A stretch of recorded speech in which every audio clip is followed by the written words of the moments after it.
more than others. There's a lot of people on both sides. Yeah, I didn't see it on our agenda. I just go by what our agenda is.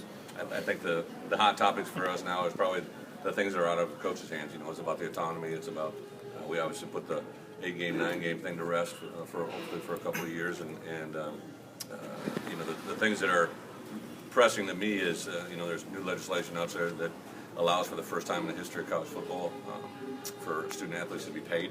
Like you know every other sport, I used to go crazy about it when I first found out. Every other sport allows you to employ your student athletes. Football's never done it, and when that got passed a year ago, I thought, wow, just because you know the precedence for what that could mean is mind-boggling. So I think that's a big one for me.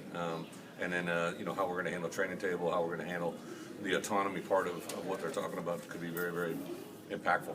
Coach, player safety is so important to you, though. Do you want to bring some things up? I think I brought it up as much as I could bring it up. Did it bother you when that discussion moved away from safety and more about Absolutely. the delay? 100%. You know, a lot of you guys know me and know me very, very well from my last job and where I am. And I am going to speak what I feel, and I think the part that was lost in the whole thing, I am not an agenda guy. I believe in playing by the rules and what it is. I love up-tempo offenses. I love going against them. I love competing against it. I respect coaches that believe in that system because it's so much different than mine. I think when you have success in something that someone doesn't believe in, that's a sign of respect. So I didn't have agendas. I had one agenda, player safety, and that was the only thing that really became frustrating for me. How much would you like to see a study actually done? Well, I think it's getting done. I think you just dangle that carrot out there, and there's going to be some people that are way smarter than me that sit down and do the quantity and the numbers of what is really going on. Right, with the autonomy stuff, do you guys have to change your mindset? Because you've had so many rules, and it looks like they're going to take a lot away. Here's just a classic example. Okay, I'm a big player development guy. I believe that. I know some of you guys wrote it. Some people.